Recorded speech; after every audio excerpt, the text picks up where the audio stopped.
Muchísimas gracias, buenas noches. Mi agradecimiento a Cefocap por la invitación a mi persona para estar presente con cada uno de ustedes. Un abrazo a todos ustedes, doctores. Bienvenidos a esta sesión de clase el día de hoy. Vamos a tener clase hasta las 10 de la noche, 2 horas de sesión de clase, donde vamos a hablar sobre un tema muy interesante que está relacionado a la argumentación jurídica. De hecho, la argumentación jurídica tiene varios panoramas, un contexto teórico bastante simpático, que nos habla de una serie de teorías de la argumentación, y otra un tanto pragmático respecto a lo que viene a ser argumentar.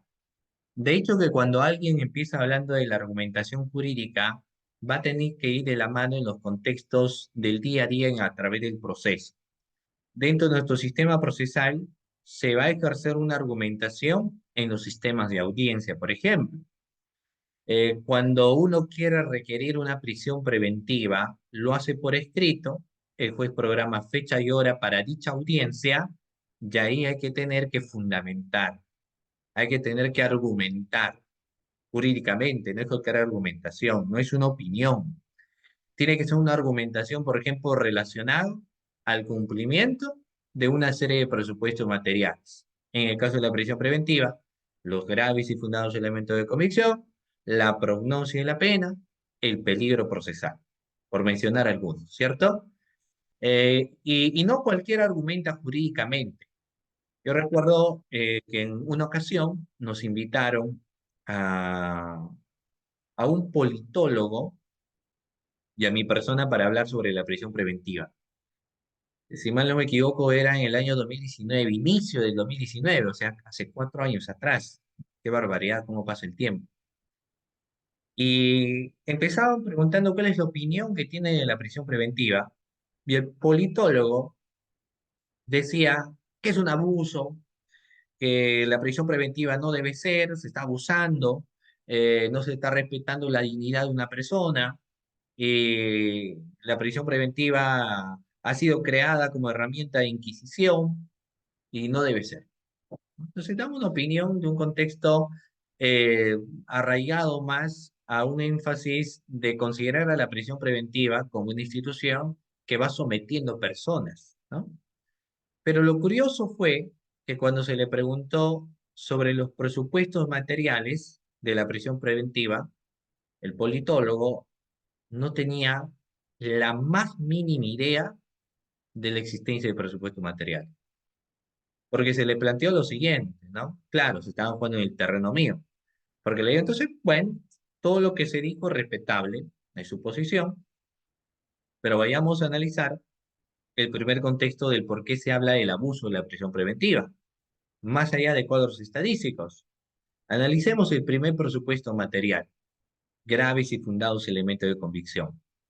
Y el politólogo no sabía absolutamente nada de lo que viene a ser un grave, un fundado elemento de convicción, no tenía el más mínimo conocimiento de qué era, de qué es la prognosis de pena, no sabía absolutamente nada de lo que son los arraigos, no sabía lo que es la obstaculización procesal, lo único que sabía es que la prisión preventiva era mala.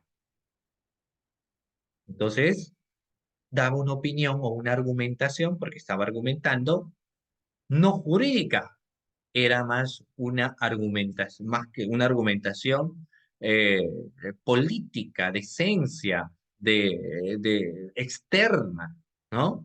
Pero no era una argumentación jurídica. Por ejemplo, no decía, no se cumplen los fundados y grados y elementos de convicción porque de los documentos que se muestra, ninguno de estos documentos cumplan el estándar para sindicarle a alguien como presunto autor del delito. Y obviamente, ¿por qué? Porque esta persona no era abogado, sino era politólogo. Y era entendible que él argumentase fuera del contexto jurídico. Pero algo que llama muy poderosamente la atención es que cuando, aún siendo abogados, no se ejerce una argumentación jurídica, sino se hace una argumentación genérica. Un ejemplo de ello, cuando se habla del famoso delito de feminicidio. Porque, ¿qué es el feminicidio? La gran mayoría me señala condición de tal. Dije, ah, está bien, pero ¿cómo se entiende el feminicidio? Condición de tal. Ya, pero ¿qué es la condición de tal? Por el hecho de ser mujer. Solo por el hecho de ser mujer. Y no hay una argumentación fehaciente, jurídica, que me hable sobre los elementos del tipo penal, que me evoque, por ejemplo, el Acuerdo Plenario 1/2016 que señala que el feminicidio es un tipo penal especial, porque lo que me da incluso ni siquiera es un argumento, sino lo único que me señala es una condición de tal, que es una definición, que por ahí a legua se nota cuando uno lee pues la descripción del tipo penal, pero no lo va argumentando como tal. Entonces no viene a ser una argumentación jurídica. Fíjense ustedes que ese punto es un punto bastante interesante que debemos tener en cuenta, que en el contexto de la argumentación jurídica vamos a aplicar conocimientos de leyes, vamos a aplicar conocimiento de lo que la norma establece. ¿Ok? Muy bien, doctores. Antes de iniciar, voy a preguntarles qué entienden por argumentación jurídica. Vamos, eso le lanzo como pregunta inicial a cada uno de ustedes, estimados doctores. ¿Qué entienden por argumentación jurídica? Los leo. ¿Qué es la argumentación jurídica, doctores? Vamos, los voy leyendo. Ustedes saben que en nuestra clase nos gusta siempre que sean interactivas, donde ustedes pueden participar, obviamente lo hacen. Pero vayamos pues en ese detalle, ¿qué es la argumentación jurídica? A ver, vamos, ¿qué es la argumentación jurídica? Vamos, doctores, a ver, ¿qué es la argumentación jurídica? Ideas Buenas para noches, entender. ¿qué tal? Sí, ¿qué tal? ¿Qué tal, profesor? Buenas noches. Bueno, para mí es un instrumento, en este caso de los operadores jurídicos, para Ujú. sustentar o para defender nuestra posición, ¿no? En este caso, no sé, si presentamos un escrito, en este caso, no sé, de prisión preventiva, un requerimiento, ¿no? En distintos procesos. Ya, ok, muy bien, doctor. A ver, ¿alguien más? Me parece interesante con lo que señala inicialmente, hay pautas bastante buenas, pero ¿qué más entendemos por argumentación jurídica? Doctores, vamos, este es un cimiento inicial fundamental para saber qué tanto conocemos de lo que es realmente una argumentación jurídica como tal, ¿no? A ver, acá me dicen, por ejemplo, es una interpretación de la norma, es un instrumento que se sustenta en el derecho objetivo y subjetivo, ¿ya? Interpretación finalista, por ahí me señalan también. Son redacciones con contenido, fundamento y hecho y argumentación jurídica. Claro, es que la argumentación jurídica puede ser de manera verbal, ¿no? O podemos tener la argumentación jurídica de manera escrita también. Podemos argumentar de dos maneras, ¿ya? Muy bien, acá lo voy leyendo. Es sustento y relato jurídico haciendo uso de la norma. Es sustento una postura en bases a la fuente del derecho, ¿ya? Ok. Pero bueno, vamos a ver. Excelentes sus participaciones. La argumentación jurídica es un proceso, doctores, es un proceso mediante el cual se presentan razones lógicas y pruebas sustanciales para respaldar una posición legal. En esencia, se trata de convencer al auditorio, en el caso, por ejemplo, de los sistemas de audiencia, y en el caso de la etapa de juzgamiento, la argumentación nos va a permitir convencer al juez. E incluso podemos llegar a tal punto de que a la par terminamos convenciendo a los demás abogados. La base de la argumentación jurídica radica en la interpretación y aplicación de las leyes y precedentes relevantes a un caso en particular. Entonces, algo bastante interesante que debemos entender sobre una argumentación, claro que en este caso estamos hablando de argumentación jurídica, es entender lo que el legislador quiere plasmar en la norma. Es entender, reitero nuevamente, lo que el legislador quiere plasmar en la norma, ¿correcto? De ahí, por ejemplo, decía que el derecho, cuando nosotros leemos el código, nosotros decimos el que mata a otro. Artículo 106, por ejemplo, homicidio simple, ¿cierto? El que mata a otro. Entonces, cuando se le pregunta, pero, ¿qué has entendido del artículo? Entonces me responde y dice, Fácil, el que mata a otro. Eso se reprime. Pero algo más que quieras aportar, ¿qué voy a aportar si ahí está clarito? El que mata a otro. Ah, bueno. Pero él no ha sido abogado, pues por eso me puede responder de esa manera. O cuando a alguien se le pregunte y se le dice, por ejemplo, ¿qué entiendes aquí en el caso del delito de feminicidio? Artículo 108b. Y me dice, pues está clarito, cuando mata a una mujer por su condición de tal, ¿no? O en el caso del tráfico de influencias, artículo 400 del Código Penal. La descripción del tipo dice el que invocando influencias reales o simuladas. Entonces el que lee dice, acá está claro, pues acá se trata que está invocando influencias y la persona invocó influencias. Pero decir ello es no entender la esencia de la norma. Por eso alguno de ustedes me conceptualizó cuando yo le hablaba de argumentación jurídica, me dijo, es entender la parte objetiva y la parte subjetiva del tipo penal. Es entender la esencia de lo que el legislador plasma al momento de redactar. Si yo digo, miren, el que mata a otro, ¿cómo podemos hacer un análisis, doctores, de esa terminología, el que mata a otro? ¿Cómo empezaríamos definiendo al artículo 106? ¿Cómo definimos el artículo 106 jurídicamente, doctores? Vamos a ver, vamos a ver. Miren, lo que pasa es que estamos partiendo de la esencia. Muy bien. Claro, acá nos dice, por ejemplo, claro, ahí le falta argumentación. Solo el legislador. Claro, aquí vamos a ver, miren, ¿ah? Lo que pasa es que cuando tú argumentas, tienes varias formas en las cuales puedes argumentar. Pero como ustedes ven, la primera conceptualización que encontramos es que la argumentación jurídica es un proceso mediante el cual se presentan razones lógicas, pruebas sustanciales para respaldar una posición legal. Razones lógicas y pruebas. En pocas palabras, lo que te señala es que tú necesitas una trilogía para poder desarrollar una adecuada argumentación. Primero, la posición legal. Y la posición legal es que tú debas interpretar la esencia normativa de los delitos.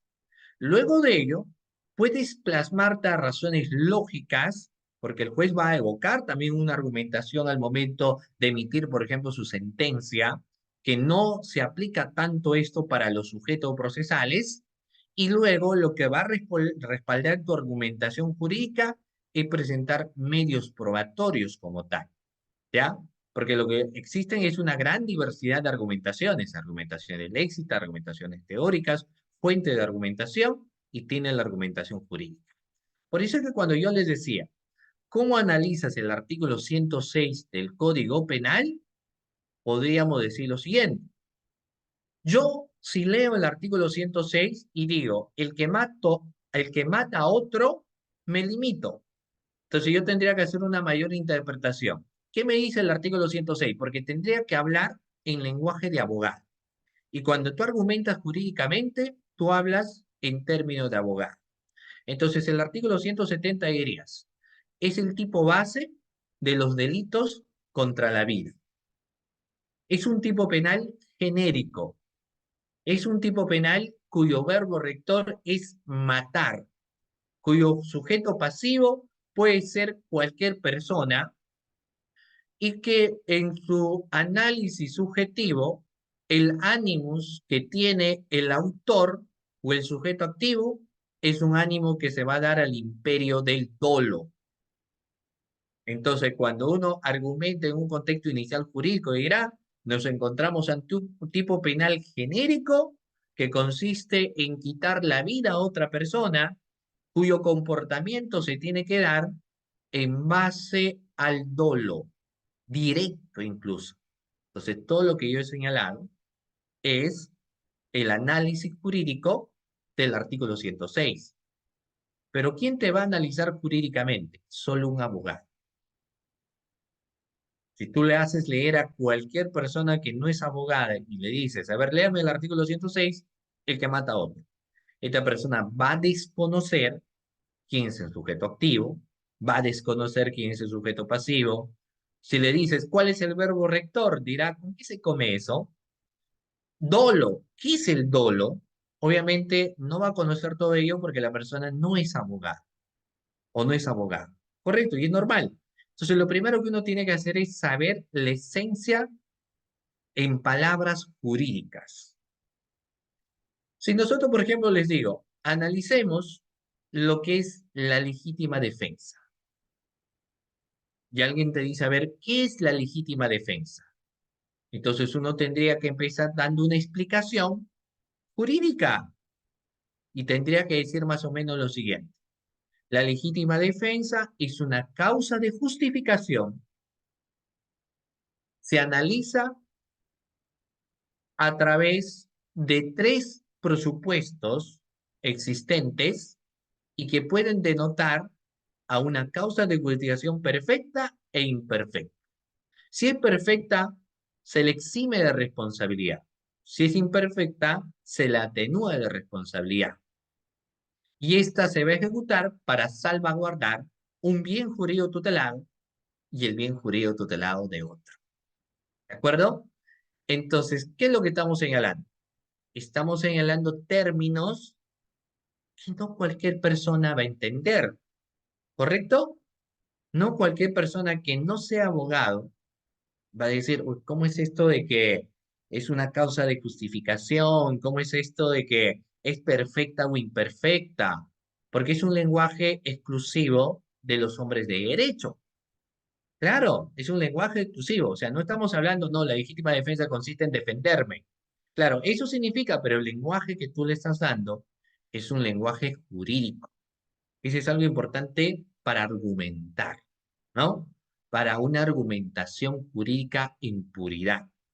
Primera regla, conocer los elementos de los delitos, conocer la parte general del tipo penal, conocer parte especial del derecho penal para poder, al momento de hablar, dar argumentos técnicos, dar argumentos jurídicos como tal, que se puedan entender, ¿no? Muy bien. Y eso, y para eso, ¿qué se requiere? Haber estudiado la carrera de Derecho, o haberte especializado, o haber llevado una maestría, ¿correcto? Muy bien. Ahora, sin embargo, esa argumentación técnica a lo largo del tiempo va teniendo transformaciones, porque dicha argumentación luego se va a plasmar a los tribunales. Entonces, la argumentación que en inicio era muy técnico, el lenguaje técnico, pasó a ser un lenguaje sencillo, un lenguaje entendible, ¿correcto? ¿Por qué? Porque el juicio oral, y ahí se va a analizar con mayor contexto la argumentación jurídica, en el juicio oral, los sujetos procesales para convencer al juez tienen que utilizar un lenguaje complejo jurídico o un lenguaje sencillo, doctores. ¿Qué tienen que utilizar el fiscal? ¿Qué tiene que utilizar el abogado defensor para convencer al juez? ¿Un lenguaje rebuscado o un lenguaje sencillo? ¿Qué tipo de lenguaje? Porque si tú inicias con un lenguaje jurídico, puede ser dable, porque tú podrías decirle, señor juez, aquí nos encontramos. No, y ahí, no, claro, lo que pasa es que ahí ingresa un problema de la argumentación jurídica. ¿Saben ustedes por qué? Porque si tú te presentas ante el juez y le dices, señor juez, nos encontramos ante una situación en cuyo contexto se advirtió de que existe una causa de justificación producto de un accionar de la otra parte deliberante, negligente, que y en esencia realizó una acción a través del cual dañó el bien jurídico tutelado vida de mi defendido inicialmente, que podría en una segunda oportunidad, con su ejecución, ocasionarle la muerte. Y para evitar dicho marco situacional, mi defendido actuó en el imperio de una causa de justificación evocándose el cumplimiento de los tres presupuestos y por ende no existe un reproche de punibilidad. Entonces, una persona cuando lo escucha dirá, ¿y este qué se ha fumado, no? O esta persona no le entiendo de qué está hablando. Claro, porque te está utilizando un lenguaje estrictamente técnico, que solamente un abogado, un estudiante de derecho, lo podría entender. Pero que una persona que no es abogado dirá, mejor no hablo porque no les entiendo nada. Entonces, la argumentación jurídica en los últimos tiempos ha tenido cambios y en la actualidad lo que te piden es un lenguaje mixto. Al ser un lenguaje mixto, lo que te piden es que puedas utilizar tecnicismos cuando sea necesario, pero que en la gran mayoría de casos utilices un lenguaje breve, un lenguaje entendible, un lenguaje sencillo. Entonces yo sé que uno diría, si yo utilizo ello, obviamente no voy a argumentar jurídicamente. Y es por eso que acá te dice que tu argumentación va a estar arraigada también a las pruebas que van a respaldar tu posición legal. En buen cristiano, vamos a ver. Miren, vamos a hablarle, vamos a hablar de algo bastante interesante. Fíjense ustedes, doctores, vayamos acá. Miren, para ver cómo vamos a argumentar. Digamos que el Ministerio Público está llevando un caso a través del cual imputa a una persona el delito de homicidio calificado. O sea, le está imputando el delito de homicidio calificado. Artículo 108 del Código Penal. Y tú eres el abogado defensor. Y tú te das cuenta de que en realidad tu defendido actuó por legítima defensa. Actuó por legítima defensa, ¿no? Entonces, ustedes saben cuándo se da la legítima defensa, les voy a preguntar, a ver, de paso para ir viendo qué idea jurídica tenemos. Pregunta, doctores, ¿cuándo procede la legítima defensa? A ver, doctores, ¿cuándo procede la legítima defensa? Vamos, ¿cuándo procede la legítima defensa? No les estoy preguntando en qué consiste la legítima defensa, sino cuándo procede la legítima defensa. A ver, vamos, doctores, ¿cuándo procede la legítima defensa? Vamos,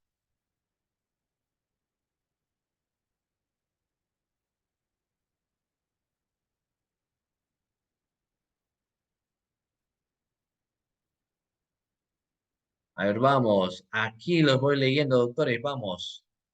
Ok, ya. Pero a ver, ¿cuándo procede la legítima defensa? Acá es importante lo que yo les digo para el entendimiento de lo que luego va a venir a ser el respaldo probatorio.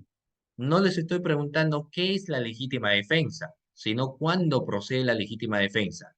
Porque obviamente si tú vas ante el tribunal y dices, señor juez, la legítima defensa es una causa de justificación y la causa de justificación exime de responsabilidad, el juez te va a decir, o sea, un juez estricto te va a decir, usted vino a dar academia, vino a dar clase, porque todos los conocemos. Lo conoce fulano, lo conoce mengano, lo conoce el fiscal, lo conoce todo, lo conocemos. Lo que queremos saber, ¿cuándo procede? Y ahí tú tendrías que argumentar cuándo procede. Tendrías que señalar cuándo procede, ¿correcto? Y procede en tres circunstancias. Uno de ellos, cuando esté siendo vulnerado un bien jurídico tutelado, ¿correcto? Tu integridad, que es la vida. Dos, cuando se está haciendo esto, tú puedes repeler esa agresión de manera racional. Y tres, no debas provocar a la gente, ¿cierto? Estos tres contextos, doctores, te van a dar en el imperio de la legítima defensa. ¿Correcto? En el imperio de la legítima defensa. Ahora, entonces, como tú ya conoces los tres presupuestos para la legítima defensa de carácter perfecta, en la argumentación jurídica te dice, ¿y qué respaldo probatorio vas a tener?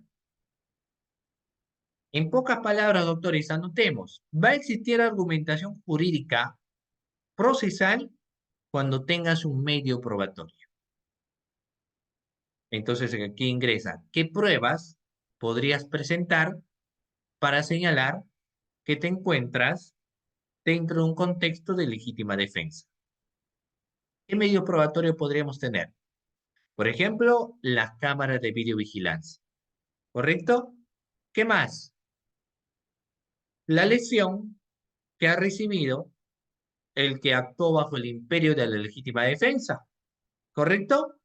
Tres, las huellas en el arma del occiso, la cual van a acreditar, uno, que él lo tenía en su poder y dos, o los casquillos que se dispararon, ¿cierto?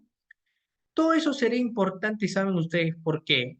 Porque cuando uno va a argumentar y decir, señor juez, en el primer contexto, agresión ilegítima, podemos visualizar las cámaras de videovigilancia donde se observa a fulano de tal que sacó un arma y realizó un disparo a mi defendido, por ejemplo, la cual, de la cual se desprende que previamente o inicialmente fulano de tal fue quien realizó los disparos primigenios.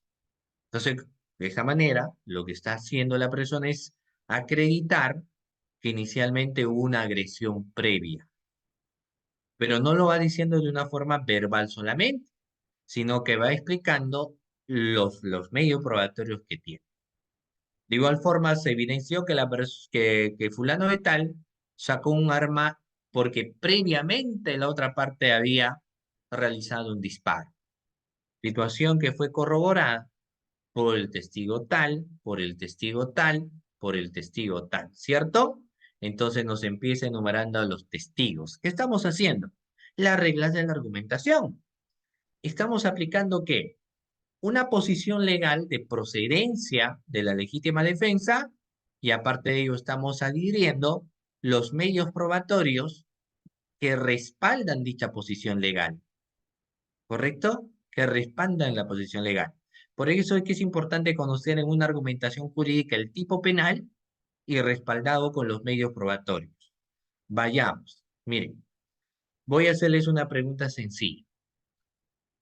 ¿Qué diferencia encontramos entre hurto y robo, doctores? A ver, vamos, ¿qué diferencia encontramos entre hurto y robo? Pregunta a la clase, vamos. Cuanto más participación, mejor. ¿Qué diferencia encontramos entre hurto y robo? ¿Qué diferencia encontramos entre hurto y robo, doctores? Vamos.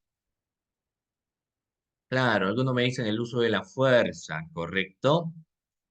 Pero ¿qué más podemos encontrar? Bueno, ustedes cuando me señalan el uso de la fuerza es válido,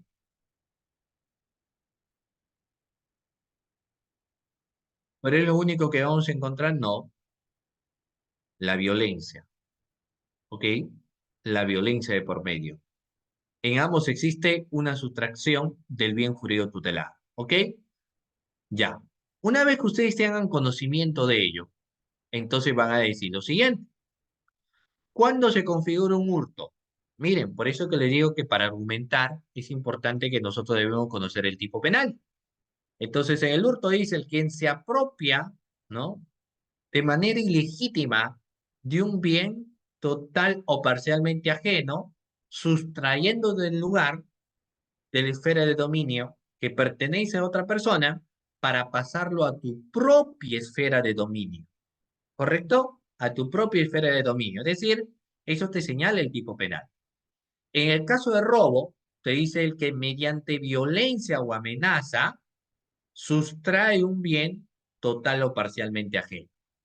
Entonces, cuando uno argumenta en el tipo penal, cualquiera de los dos, porque tú puedes hacer una argumentación jurídica teórica, ¿no? Una argumentación jurídica como tal, pero acá en cuestiones prácticas te dicen tú tienes que hacer una argumentación jurídica probatoria.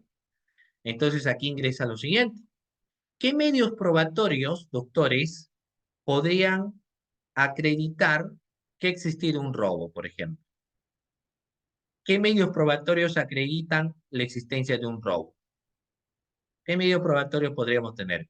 cámara de videovigilancia, ya, muy bien. Podríamos tener la lesión, el registro personal, un video, los testigos. Entonces, ¿cómo vas a argumentar? Jurídicamente, claro. Primero dirá, señor juez, por ejemplo, en el alegato de clausura, ¿no? Se ha demostrado en el presente caso la agresión ilegítima, donde fulano de tal le ha dado 3 puñetes, la cual se ha acreditado con el video de la cámara de videovigilancia en la cual se observa al sujeto realizar dicha acción. Asimismo, las lesiones que ha recibido ha conllevado a que esté en días de incapacidad de tantos días, por ejemplo. Entonces, robo y lesiones graves a la vez, la cual se acredita o se ha acreditado con el examen médico legista.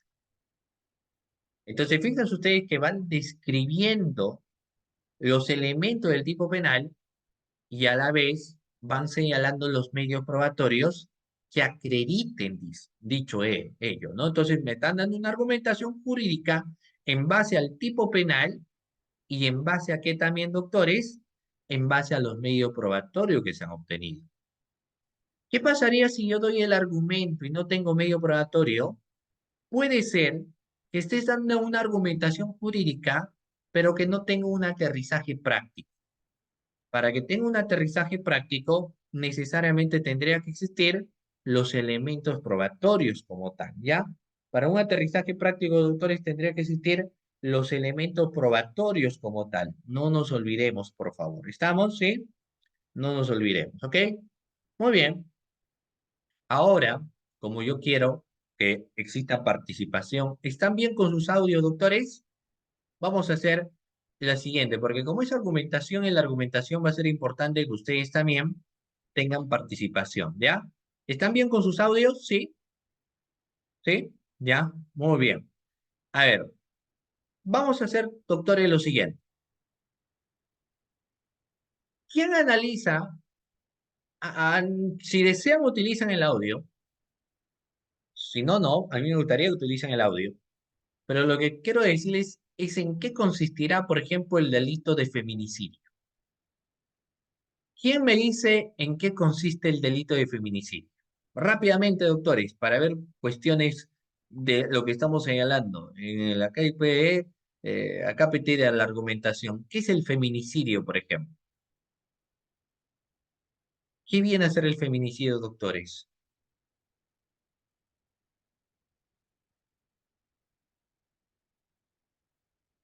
A ver,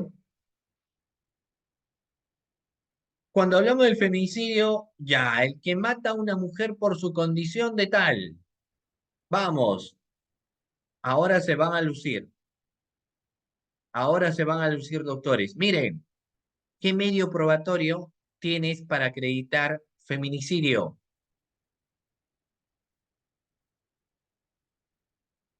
Vamos, doctores. ¿Qué medios probatorios tienes para acreditar feminicidio? Por ejemplo, puedes tener, claro, uno podría ser la relación entre el sujeto y la víctima, ¿correcto? ¿Qué otro medio probatorio? La declaración de testimoniales. ¿Qué más?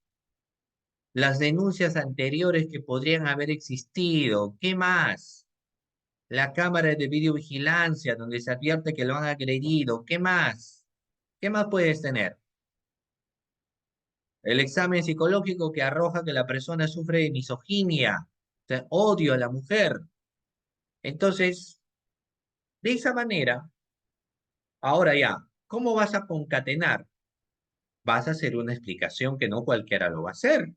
Entonces, para tú argumentar jurídicamente, tú tendrás que decir, vamos a señalar, o se ha señalado, porque cuando digo vamos a señalar, estamos hablando del alegato de apertura. El alegato de apertura no es argumentativo, es demostrativo, pero cuando, por ejemplo, tienes que arribar al alegato de clausura, o cuando tienes que oralizar tus medios probatorios, o cuando estás en una audiencia de prisión preventiva o una audiencia de tutela de derecho, tienes que argumentar jurídicamente y probatoriamente. Entonces, si yo sustento, aquí nos encontramos ante el imperio de la legítima, aquí nos encontramos ante el delito de feminicidio, se advierte que fulano de tal golpeó a la mujer en su condición de tal, ¿no? La cual se acredita con el examen médico legista donde se advierte que la persona tal sufrió equimosis, moretones, tal cosa, ¿no? Esta persona se evidencia que era una persona muy posesiva, que le celaba bastante, ¿no? En la cual se denota que él era una persona machista, lo cual les vamos acreditándolo. ¿Con qué vas acreditándolo? Con los mensajes de textos amenazantes que se evidencia, ¿no? Lo vas acreditando con el audio que se tuvo a una persona. Entonces, vas explicando el tipo penal y vas explicando o presentando las pruebas. Por eso es que cuando ustedes ven en la definición, leamos qué nos dice la definición. La argumentación jurídica es un proceso mediante el cual se presentan, nos dicen razones lógicas y pruebas sustentables para respaldar una posición legal. ¿Ya? En esencia se trata de convencer al auditorio. Y ahí tenemos otro punto importante donde la argumentación jurídica te dice algo bastante importante y que se deja al debate. ¿Por qué? ¿Qué es lo que se valora en esencia más? ¿Qué opinan, no? Porque esto es debatible. ¿Qué se valora más, doctores? ¿La forma de expresarse de un abogado o los medios probatorios que dicho abogado haya presentado? ¿Qué se va a valorar más, doctores? ¿Qué se valora más? A ver, ¿qué se valora más? ¿Los medios probatorios o la forma de hablar del abogado? Técnicamente, los medios probatorios, porque puede ser de que tú hables bonito, puede ser de que te expreses bien, y luego te dicen, pero ¿y tu prueba? Porque tú puedes hablarme, el acuerdo plenario dice tal cosa, el último acuerdo plenario, la casación tal dice tal cosa, el libro tal de tal persona dice tal cosa. Entonces, qué bonito, ¿no? Pero no es un tema de oratoria jurídica. Es un tema de argumentación y la argumentación siempre va de el respaldo probatorio que tú presentes. ¿De acuerdo? Muy bien. Ahora, hay una pregunta, pero disculpe, ¿se puede tener todos los medios probatorios si no se argumenta bien? Eso es lo que a veces lamentablemente pasa en el 85% de los casos. Se tiene los medios probatorios, pero no se argumenta adecuadamente. ¿Y por qué no se argumenta? En muchos de los casos, porque no se conoce el tipo penal. Doctores, hay muchas personas que no conocen el tipo penal. O sea, por ejemplo, le dicen, a ver, háblame de peculado. A ver, el peculado es pues cuando una persona se apropia dinero del Estado, ahí es el peculado y cuando se roba y también cuando utiliza, ¿ya? Pero no hay un conocimiento del tipo penal. Es decir, la persona, por ejemplo, no me dice lo siguiente, ¿no? Primero que el tipo penal se encuentra en el artículo 387, que es un tipo penal pluriofensivo. Un momento. O sea, no me dice ello, no me dice que es un tipo penal que se va a dar cuando los sujetos cualificados, funcionarios y servidor público, se apropia o utilice los caudales efectos. Los caudales son dinero y los efectos son las transformaciones del dinero. Cuando quien quiere argumentar no conoce el tipo penal, no interprete el tipo penal, no importa cuántos medios probatorios pueda tener, no me va a dar una buena explicación, ¿correcto? Puede ser entonces, no es una garantía tener todos los medios probatorios, no es una garantía que se va a tener una adecuada argumentación. ¿De acuerdo? Muy bien. Entonces, eso nos señala. Ahora, se trata por ende de convencer al juez o al auditorio. ¿De acuerdo? La base de la argumentación jurídica radica, sin embargo, en la interpretación que yo tengo que hacer del tipo penal y de los medios probatorios. Y se aplican leyes y precedentes incluso relevantes para cada caso en particular. ¿De acuerdo? Muy bien. Eh, ¿Y cuál es la importancia de la argumentación jurídica? La argumentación jurídica, doctores, como nos señala aquí en la diapositiva, es el alma de cualquier sistema legal. Permite que los profesionales de derecho presenten sus casos de manera coherente y persuasiva, ayudando a determinar el resultado de un litigio. Una argumentación efectiva puede influir en cómo se interpretan las leyes y en la toma de decisiones judiciales. Además de una sólida argumentación puede ayudar a establecer nuevos precedentes legales, lo que en su defecto puede afectar la jurisprudencia futura. Y ahí tenemos, doctores, valgan verdades, muchas falencias. Vamos a ver, miren, porque acá ingresa mucho el tecnicismo. Claro, para argumentar jurídicamente yo tengo que también ser muy técnico.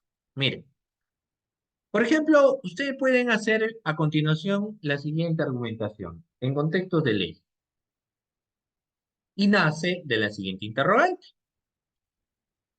¿La prisión preventiva vulnera la legítima defensa, sí o no?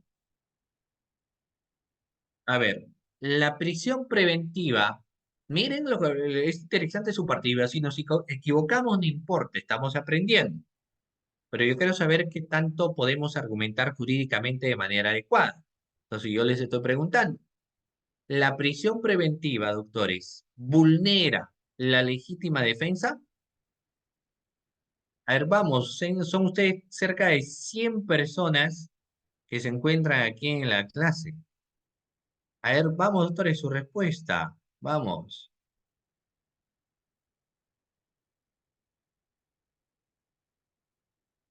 ¿Vulnera o no vulnera la prisión preventiva?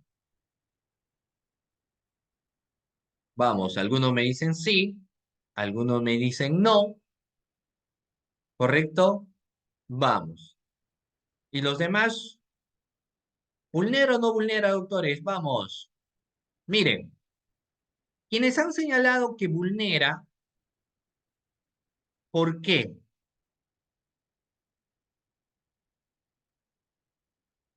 ¿Por qué dicen que vulnera la presunción de inocencia? Ahí la persona que dice y va a argumentar jurídicamente tendría, por ejemplo, que explicarme por qué se da la vulneración. Ya, porque si tú dices, no, lo que pasa es que el Ministerio Público no ha sustentado muy bien su requerimiento de prisión preventiva y lo han declarado fundado y está vulnerando su presunción de inocencia. Eso no es técnicamente un lenguaje, digamos, jurídico que uno puede argumentar. ¿Y saben por qué? Por lo siguiente, doctores, la prisión preventiva es una medida de coerción. La naturaleza de la prisión preventiva es una medida de coerción. Es decir, cuando a una persona, ¿de acuerdo? O sobre esta persona recae, miren, sobre esta persona recae una prisión preventiva, ¿se está diciendo que es culpable? No. Se está diciendo que existen elementos de convicción que lo vinculan como autor de un delito, que la prognosis de pena va a ser superior a 5 años, que se evidencia peligro de fuga y peligro de obstaculización. Entonces, como la esencia viene a ser la medida de coerción, la medida de coerción son para asegurar los fines del proceso. En todo caso, si existiera una vulneración, la vulneración sería a la debida motivación, que es diferente, pero no a la presunción de inocencia. Porque para que exista vulneración a la presunción de inocencia, tendría que existir, por ejemplo, un dictamen de sentencia sin que la persona haya pasado por un debido proceso. Entonces, no pasó por un debido proceso, entonces se dice se vulneró la presunción de inocencia. Él quería declarar, quería poner prueba, de frente lo han sentenciado. Ni siquiera nunca lo han citado para que pudiese declarar, ni tampoco lo han notificado. Que incluso todo ello que les digo sería más una vulneración al debido proceso, ¿correcto? Entonces, fíjense ustedes que al momento de realizar la conceptualización, para poder argumentar jurídicamente, tenemos que utilizar un lenguaje jurídico adecuado, tener que ser coherente y persuasivo, ¿no? Persuasivo. Claro, tenemos que utilizar ello. Si yo, en cambio, digo, hay vulneraciones y demás, lo que estoy haciendo es percepciones que son válidas también, pero que no están dentro del contexto del algo, ¿no? Muy bien. Acá nos dice lo siguiente. ¿Cómo hacer una buena argumentación jurídica? Primero, construir una argumentación jurídica sólida es, en realidad, doctor, es un arte que requiere precisión, que requiere coherencia y profundidad, ¿ya? A continuación, vamos a darle algunos pasos para poder lograrlo. Entonces, en pocas palabras, ¿qué nos dice? Que nadie, o no es que nadie, sino no es que sea tan sencillo de tener o realizar una argumentación jurídica, ¿ya? Digamos, no es tan sencillo. ¿Ok? Muy bien, partamos de eso. Primera recomendación, investigación exhaustiva, ¿ya? Vamos a ver, doctores, en qué se entiende esta investigación al detalle. Miren, antes de empezar a construir un argumento o nuestros argumentos, es fundamental llevar a cabo una investigación minuciosa. Esto implica el análisis detallado de las leyes, regulaciones y casos precedentes relevantes para tu caso. Cuanto más información tengas, más sólido será tu argumentación. Entonces, ¿qué sucede con los improvisados? Por ejemplo, una persona que va a estar en el juicio, ¿ya? No se ha preparado en su caso. Es una persona que, por ejemplo, llega a improvisar. ¿Y por qué no se preparó? No lo sabemos. Debe haber varios factores, pero el punto esencial es que no se ha preparado.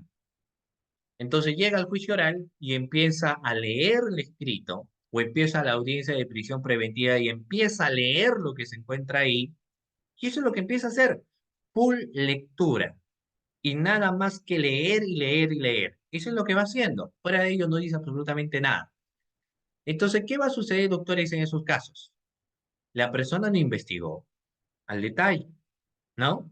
No investigó a profundidad. ¿Qué hizo? Improvisó.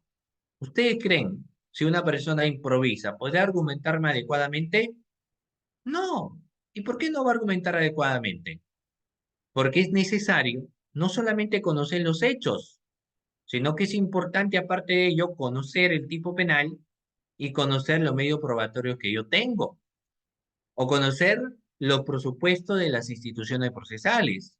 Por ejemplo, vamos a ver, requerimiento de prisión preventiva.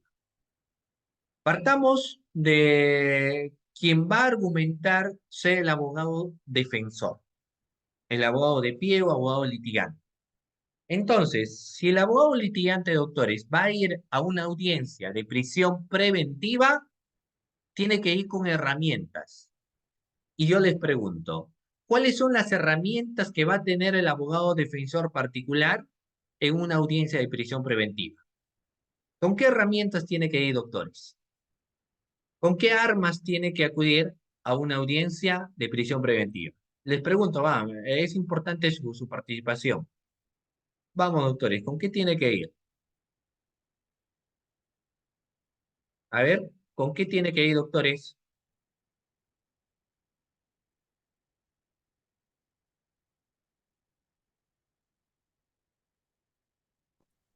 A ver, vamos. ¿Con qué?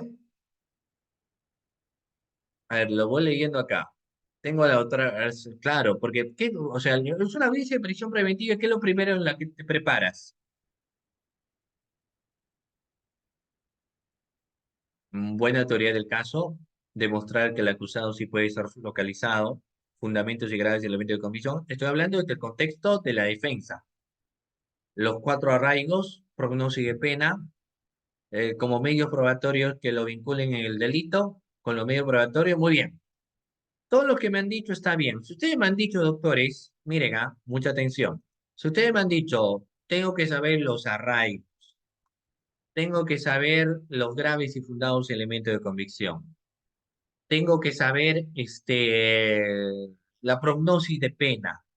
Si más se ha hablado de ellos, ¿de qué más se ha hablado, doctores? ¿De hechos o de presupuesto de la prisión preventiva?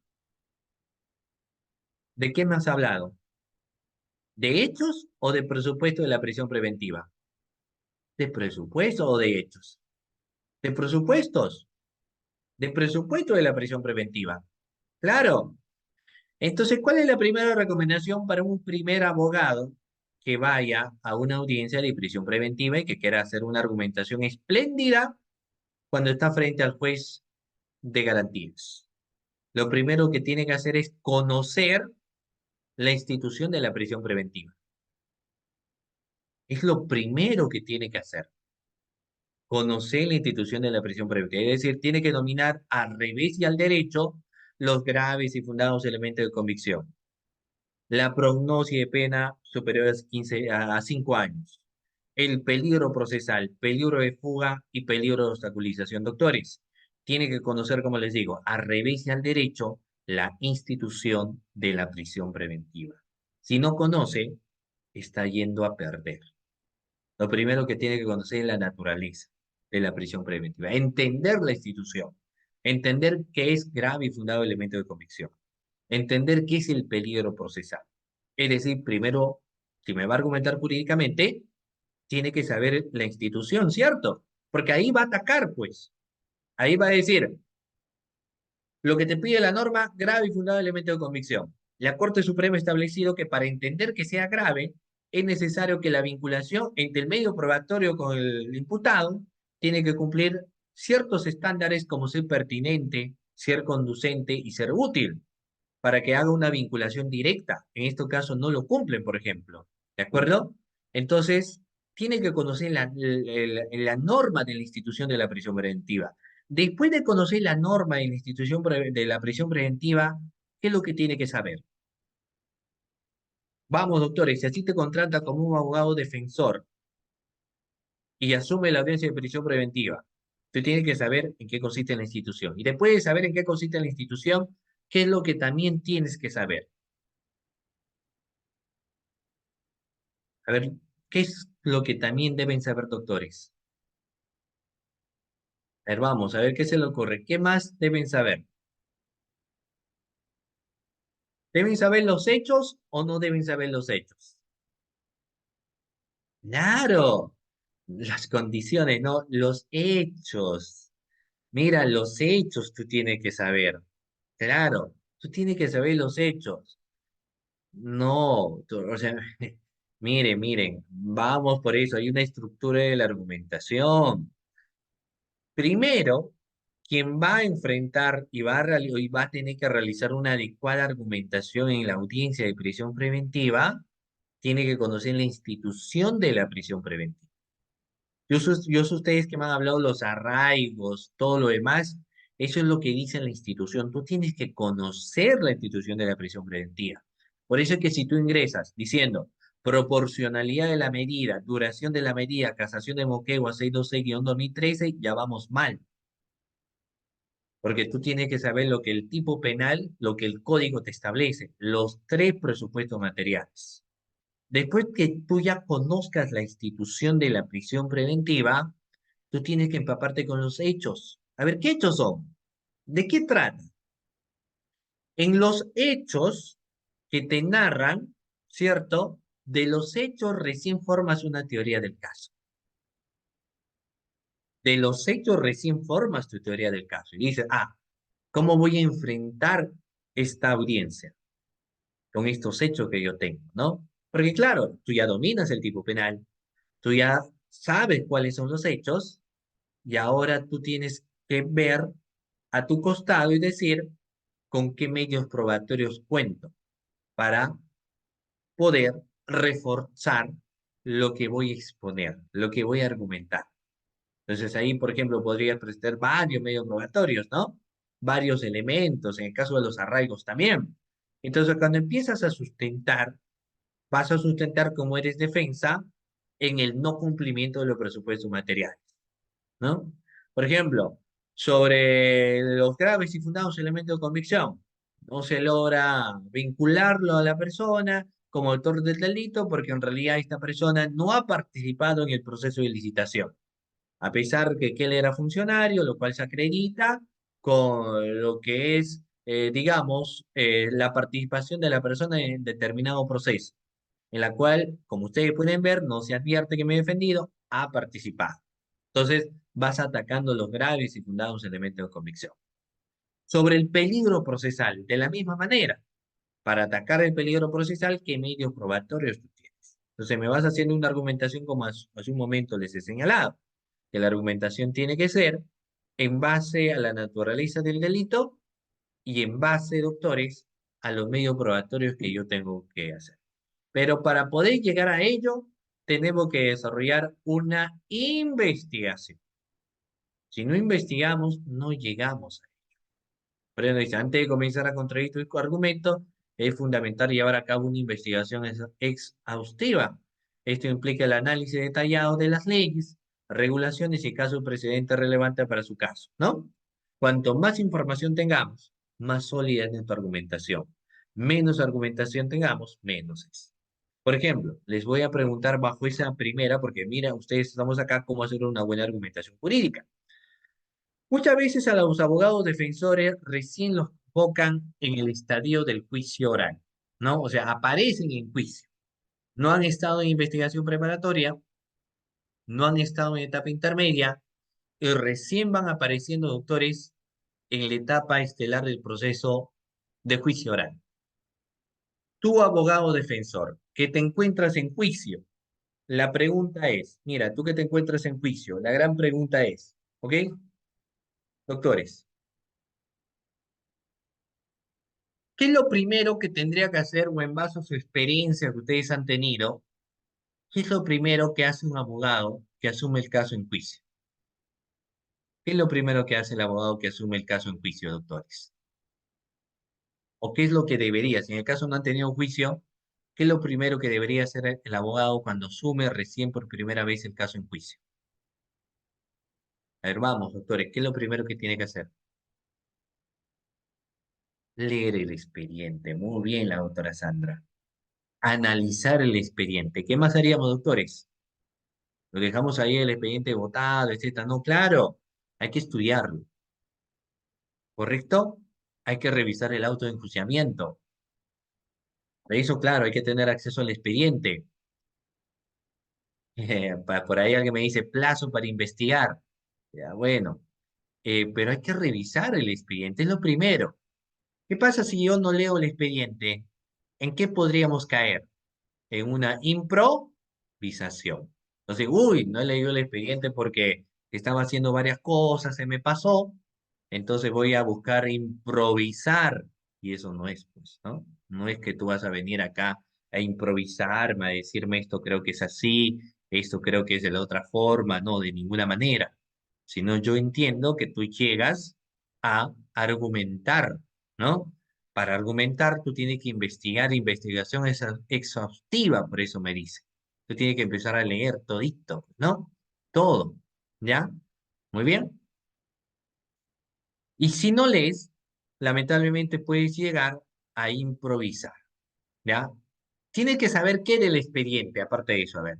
Tienes que saber los testigos de la otra parte, porque si es un auto de enjuiciamiento, el expediente no solamente consiste en qué medios probatorios yo presenté, sino en saber qué otros medios probatorios ha presentado la otra parte, qué documentales ha presentado, ¿correcto? En eso también consiste. ¿En qué más?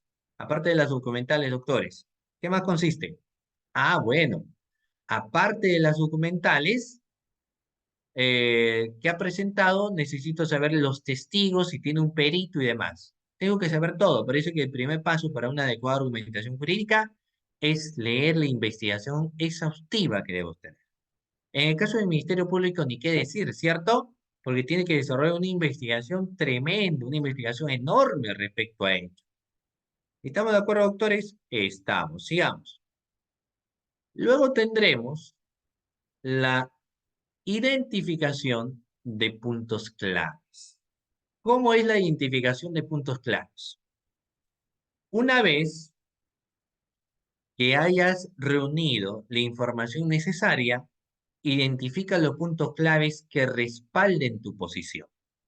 Estos puntos deben ser claros y respaldados por pruebas sólidas como leyes vigentes, jurisprudencia relevante y evidencia concreta de cada caso. Entonces, puede haber mucha información, pero no significa que toda la información sea necesariamente de calidad. ¿De acuerdo? Entonces, este punto de identificación de los puntos claves van a dar paso, doctores, a lo que en derecho se le conoce como la teoría del caso, ¿ya? A lo que en derecho, doctores, suelen conocerlo, como les digo, como teoría del caso. Y yo les voy a preguntar, pues ahora, doctores, ¿qué entendemos por teoría del caso? A ver, ¿qué es la teoría del caso, doctores? Vamos, ¿qué es la teoría del caso?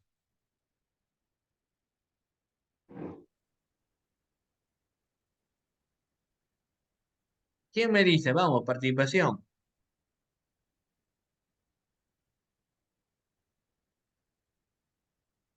Vamos,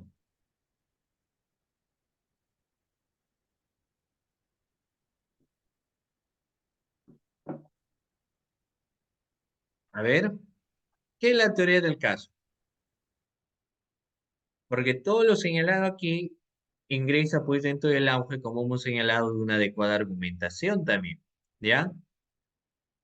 Pero a ver, ¿qué es la teoría del caso? ¿Alguna idea? ¿Alguna idea, doctores, sobre el contexto de teoría del caso? Vamos, ya. Porque la identificación de los puntos claves está en base, doctores, a yo conocer también el tópico de la teoría del caso. ¿Ok? Muy bien. Vamos a ver entonces. Una vez que hayas reunido la información necesaria, identifica pues los puntos claves que respalden tu posición. Estos puntos deben ser claros y respaldados por pruebas sólidas, como leyes vigentes, jurisprudencia relevante y evidencia concreta de cada caso. ¿De acuerdo?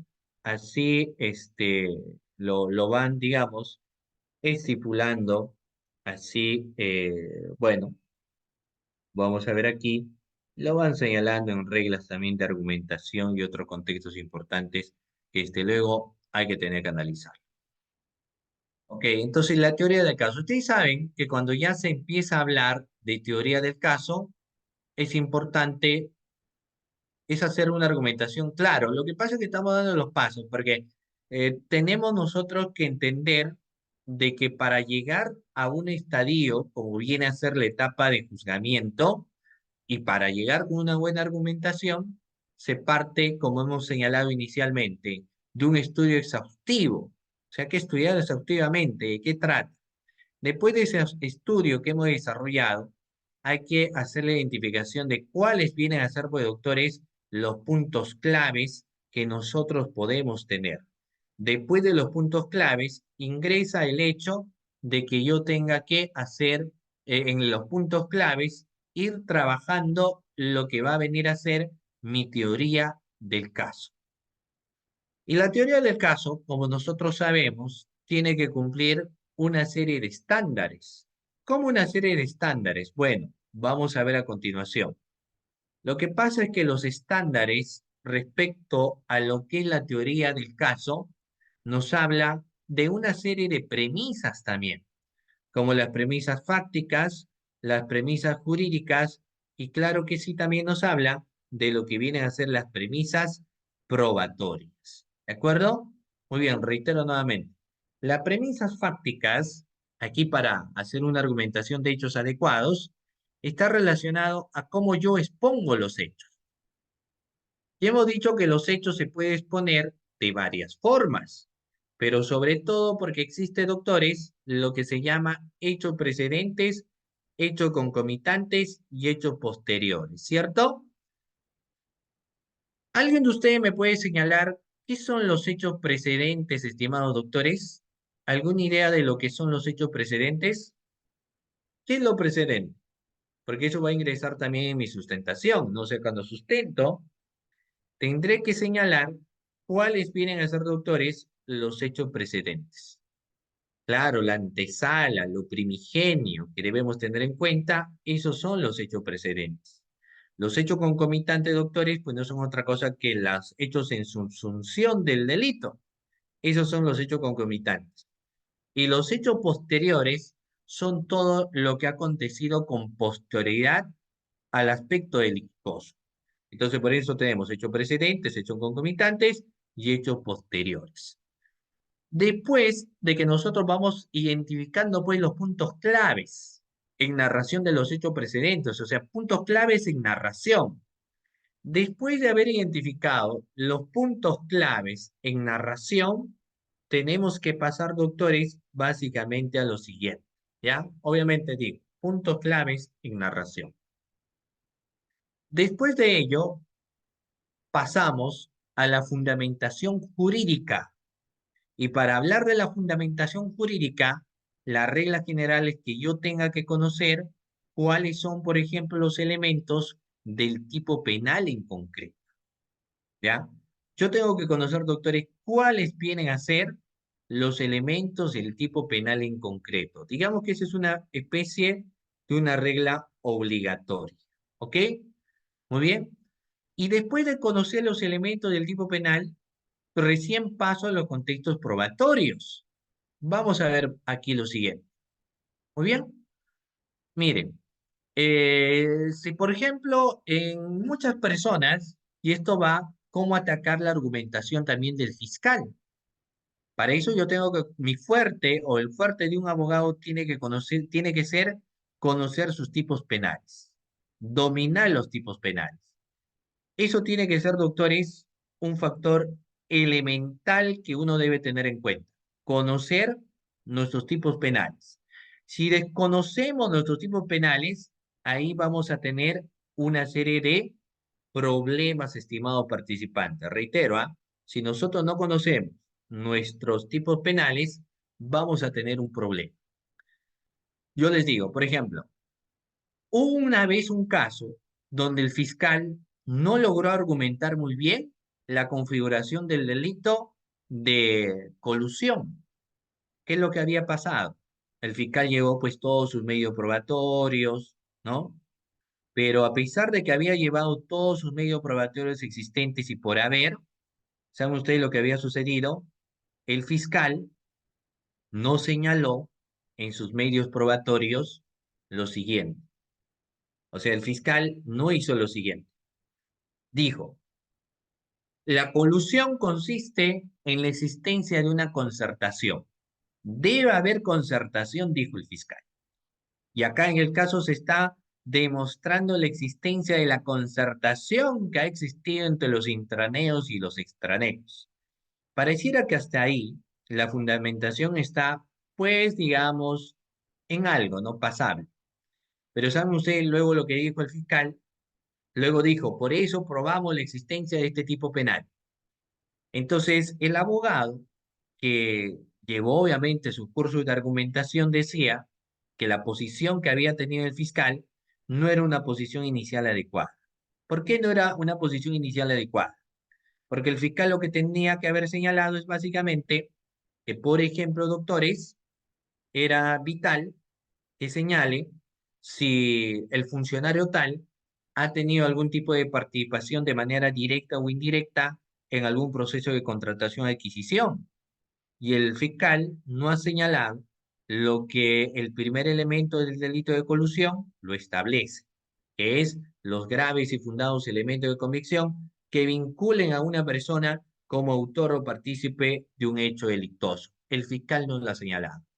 Tampoco el otro, que viene a ser, por ejemplo, graves y fundados elementos de comisión que vinculen a una persona, nos dice así, ¿ya? O sea, el grado, como les digo, de vinculación, que vincule a una persona, eh, perdón, cuando dice el funcionario y servidor público que participa en un proceso de contratación o adquisición de bienes, obras, servicios, concesiones o cualquier otro tipo de operación a cargo del Estado. Tampoco lo ha sustentado de manera adecuada. Entonces, cuando eso se advierte, doctores, vamos nosotros a ver que no está existiendo un conocimiento, digamos que en este caso por parte del fiscal, del tipo penal en concreto.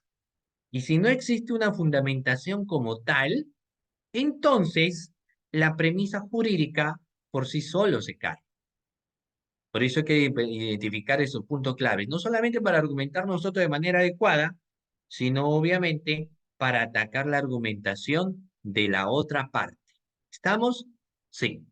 Ok, muy bien. Sigamos entonces, doctores. Sigamos. Luego tenemos las premisas probatorias. Obviamente, en el caso ya de la argumentación del fiscal, el fiscal tiene que tener pues en sus premisas probatorias lo siguiente, ¿no?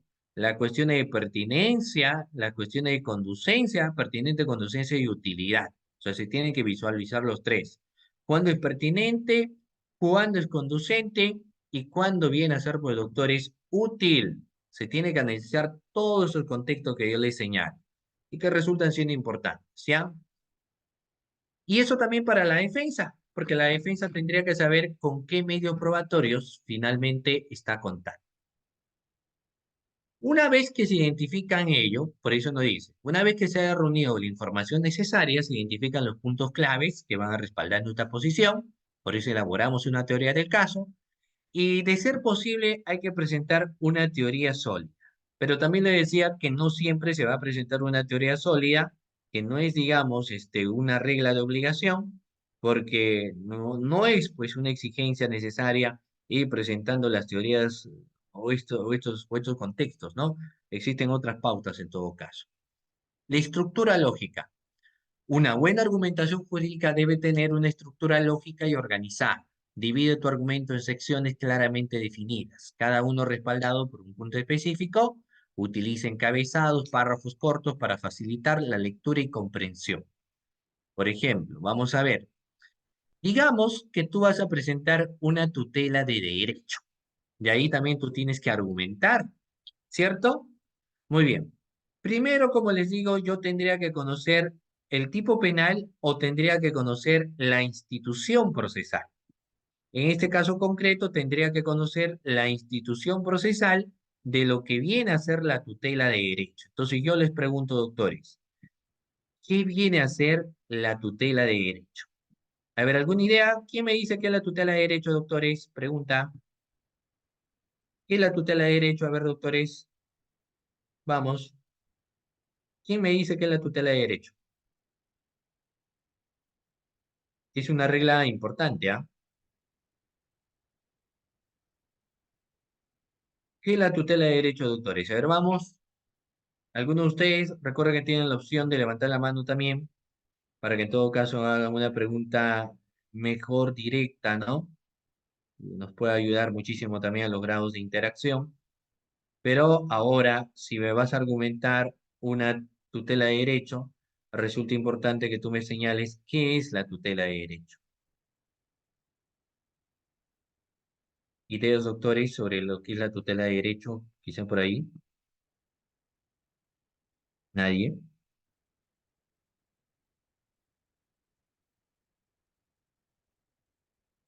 A ver, vamos, ¿qué es la tutela de derecho? Doctores,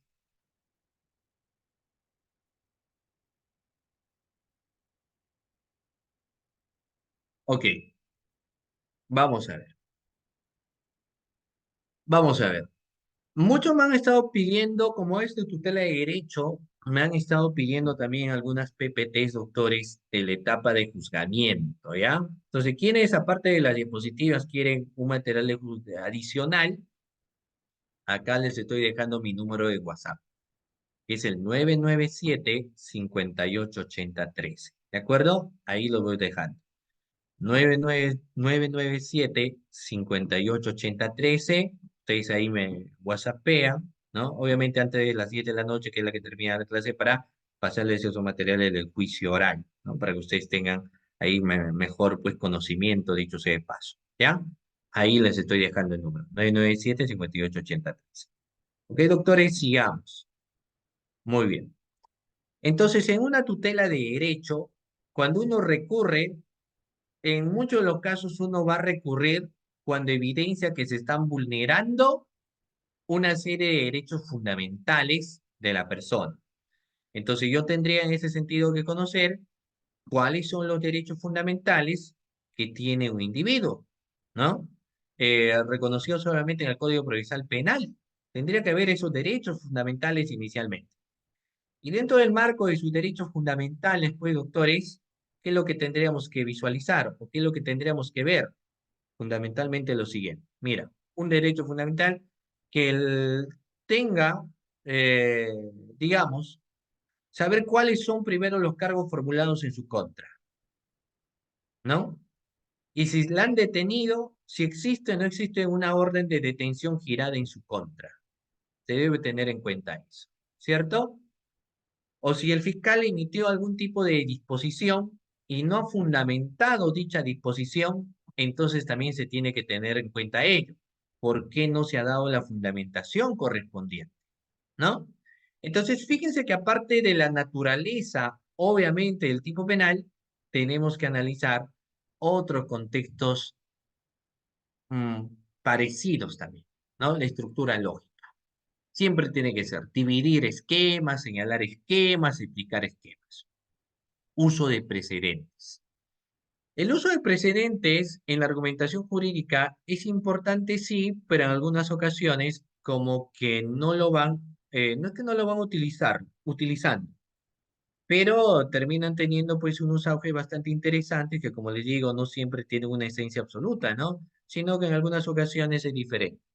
Uso de precedentes. Dice, la jurisprudencia anterior desempeña un papel esencial en la argumentación jurídica, utiliza casos de precedentes similares para respaldar tus puntos. Destaca cómo estos casos establecen un patrón que respalda pues la posición, ¿no? Por eso a veces uno dice lo que dice la jurisprudencia, lo que dice el acuerdo plenario. Pero ahí ingresa, doctores, una cuestión que nosotros hay que profundizar. Realmente uno, o mejor dicho, uno se puede apartar de un precedente vinculante o no. ¿Qué opinan? ¿Se pueden apartar de un precedente vinculante? ¿Es posible, doctores, de que una persona se aparte del precedente vinculante o no? Por supuesto que sí. Por supuesto que sí. Pero para apartarte de un precedente vinculante, ¿qué necesitas?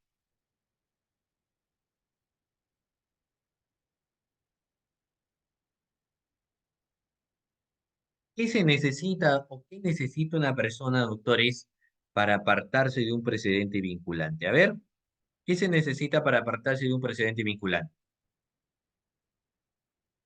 ¿Alguno de ustedes quiere dar alguna idea de qué se necesita para apartarse de un precedente vinculante? Una debida motivación, profesor.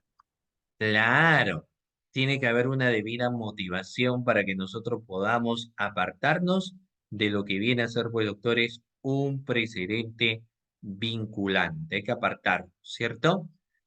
Pero a pesar de ello, obviamente nuestra sustentación, el hecho que nosotros podemos decir, por ejemplo, no hay que hacer abuso de la prisión preventiva para que no se cumplen cada uno de los presupuestos materiales, tal como lo respalda, por ejemplo, el Acuerdo Plenario 1/2019, o como lo respalda el Acuerdo Plenario 1/2017, o como dice la casación de Moquegua 626-2013 Moquegua, ¿no? Entonces, fíjense que el señalar acuerdos plenarios, el marcar contextos jurisprudenciales, terminan siendo, pues, doctores, importantes, ¿ok? Terminan siendo importantes y que debemos tener desde luego en cuenta, ¿ok? Análisis legal profundo. Esa es otra recomendación. No te limites a citar solamente leyes precedentes, realizar un análisis, hay que realizar un análisis legal profundo. Por ende, hay personas donde dicen, señor juez, en ese caso, estamos ante un caso de legítima defensa.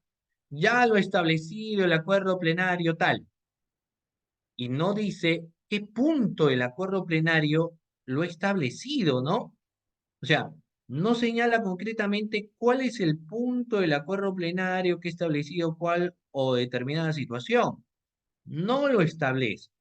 Entonces, fíjense ustedes que ese factor que yo le menciono es vital e importante.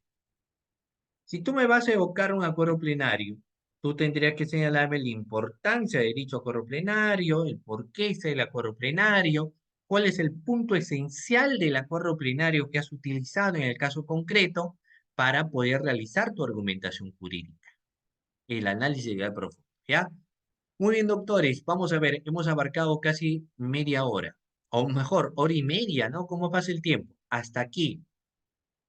Preguntas, doctores, sobre argumentación jurídica. Les voy a invitar a que ustedes puedan levantar la mano. A ver, vamos, doctores. La opción de levantar la mano, vamos, están despiertos, ¿no, doctores? Yo sé que hoy es viernes, etcétera, pero vamos a invitarles a que ustedes hagan sus preguntas. Es importante que ustedes salgan con todo el conocimiento y si tienen alguna duda, obviamente pueden señalar. A ver, ¿alguna pregunta, doctores, sobre la argumentación, cómo argumentar, o algún contexto por ejemplo, en la cual hayan tenido una experiencia donde no les fue muy bien en alguna argumentación? A ver, vamos. ¿Alguien de la clase? Vamos, doctores.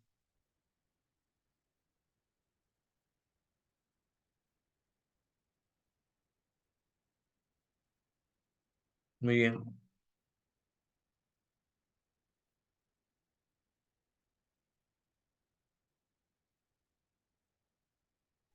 A ver. Muy bien, la doctora Sandra, le escucho. Buenas noches. Bueno, no, una pregunta, como tal, una pregunta no, realmente yo estoy muy encantada con lo poco que hemos visto en cuestión de tiempo, ¿no? Porque de contenido me he dado cuenta que es bastante complejo. Ujú, Yo soy extranjera y ujú, poco a poco estoy empezando, digamos, a activarme en la parte, ahorita estoy haciendo como asesorías, ¿no? Y sí entiendo que me hace falta adentrarme bastante digamos, la práctica, el vocabulario, la forma de argumentar, ¿no? Pero sin embargo he sido un poquito, me he atrevido, ¿no? A salir de mi zona de confort y creo que no me ha ido muy mal tampoco ujú, porque realmente he estado buscando, digamos, este tipo de capacitaciones y me parece importantísimo. Claro, digamos, en mi país trabajaba lo que era, vamos a decir, la terminología o la manera de cómo nosotros podemos argumentar, ¿no? Que no difiere ujú. mucho en lo de acá, pero sin embargo hay digamos, sus individualidades, ¿no? Ya. Sus cosas de cada quien. Entonces, como decía al principio, este es un estilo. La argumentación, para mí en lo personal, es un estilo de cada profesional, darle, digamos, darle el toque a esa visión, darle la visión que tú quieres, como decía al principio, pero tiene que estar, yo creo, mire, completamente que está de la mano del estilo del profesional, que no es independiente. Ujú, claro. Muy bien. Muy bien, ¿alguien más? A ver, doctores. Claro que lógicamente tiene sus partes, tiene premisas interesantes, ¿no? En lo contexto de la argumentación. De hecho, es un análisis de conocimiento netamente del tipo penal también, ¿de acuerdo?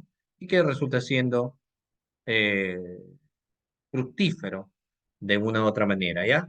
Muy bien. Entonces vamos a ver aquí. En el análisis profundo, cuando nos hablabais, que nos pedía que no nos limitemos simplemente a citar marcos jurisprudenciales, doctrina y demás, ¿no? Sino que hay que atrevernos a una profundización mayor de explicar contextos, pues, claves, básicos, mayores datos, profundización de datos, para realmente realizar de una manera adecuada una argumentación precisa, ¿no? Cuando vamos a hablar de cualquier punto, cualquier tema. Entonces, a veces cuando nosotros no podemos conocer el tipo penal, nos cuesta pues argumentar, o sea, nos cuesta, por ejemplo, defender, ¿no?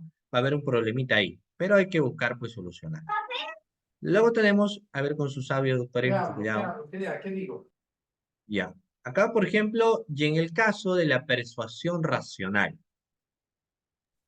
Esto tiene también el siguiente relieve, donde uno dice, pues entonces, ¿qué voy a hacer? ¿Le abro al corazón o le hablo a la razón? Muy bien.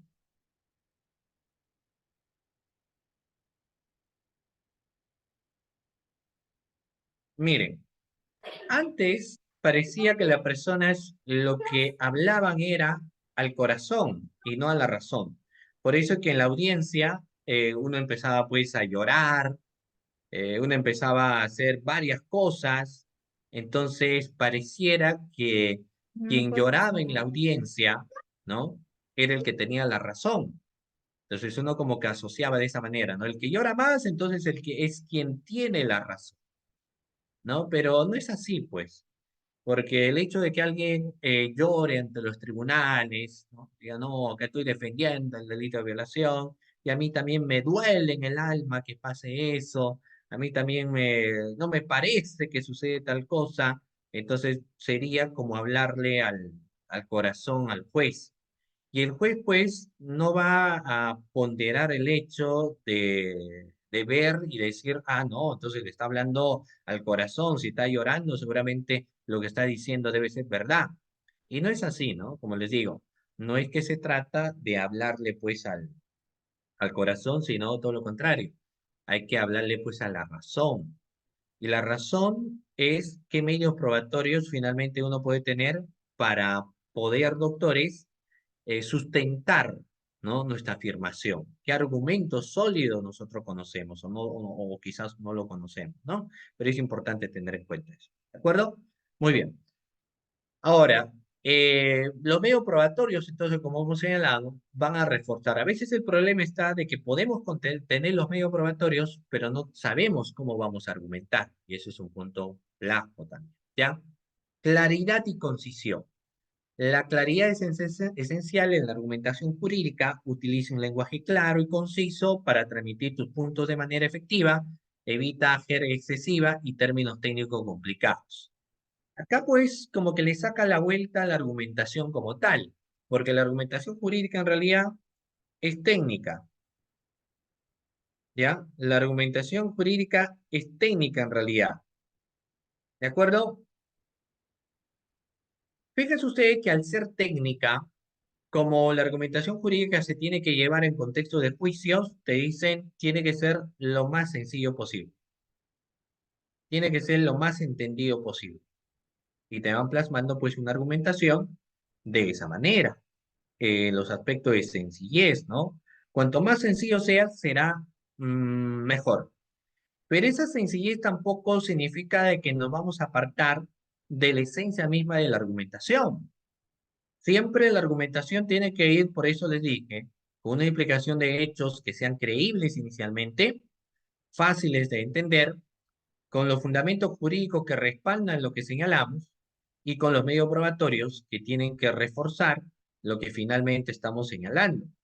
Entonces, todo eso que hemos mencionado, realmente, doctores, va a reforzar nuestra teoría del caso como tal, ¿no? Hay un reforzamiento de la teoría del caso como tal, ¿no? Pero como les digo, pues en esos marcos punitivos del cual estamos señalando y que nos va a permitir a nosotros evidenciar por contextos fundamentales. Y como les digo, estos son de mucha, de marcada importancia.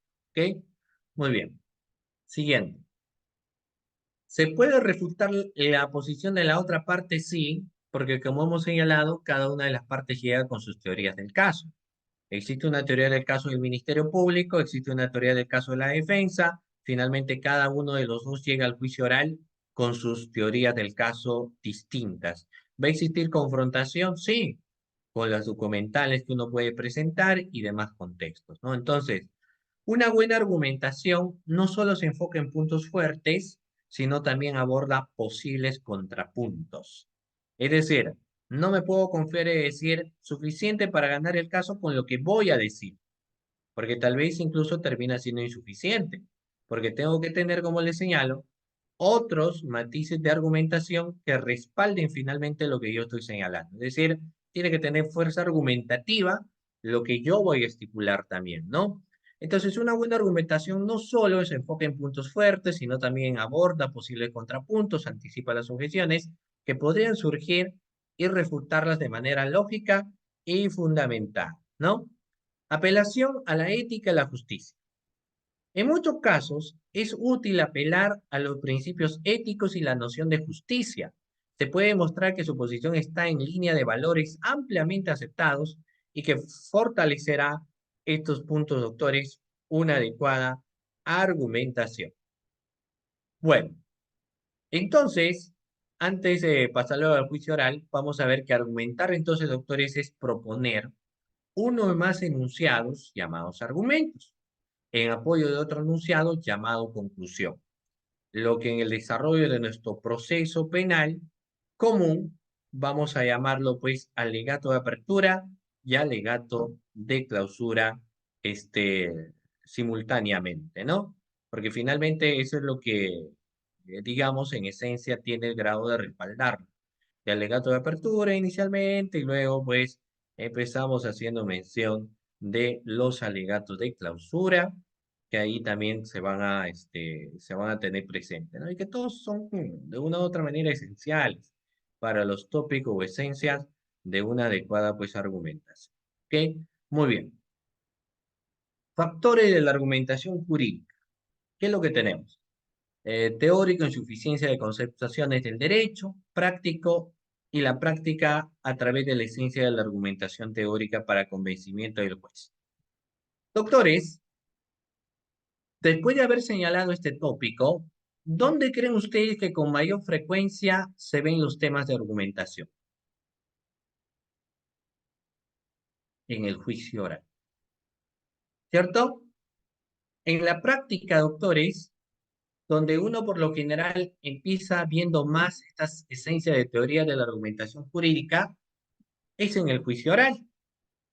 Entonces ahora, antes de pasar de estos contextos teóricos, vamos a ver algunas esencias importantes de lo que es el juicio oral.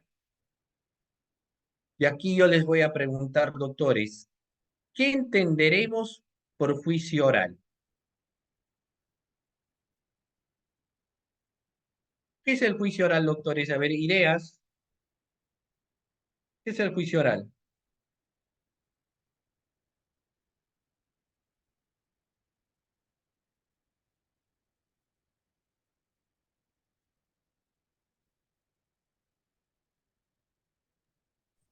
Doctor, es la etapa del proceso, se llama, bueno, lo dicen la etapa estelar del Ujú. proceso penal, porque es ahí donde se actúan las pruebas, que son la base para la decisión de un juzgador.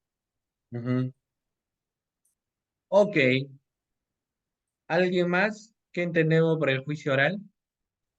Sí, referente pues es el espacio donde las partes han asumido las posiciones contrarias, ya sea con interrogatorio, con medios probatorios, y Ujú. pues debaten las pruebas, donde buscan convencer al juzgador, si es parte de defensa, humanizar, si es parte del fiscal, ser una parte más objetiva, ¿no? Y se verán los resultados de la inocencia o culpabilidad del acusado referente a ello.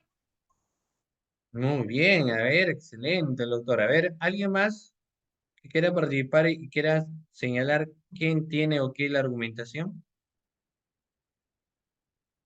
O perdón, el juicio oral. Ok, bueno,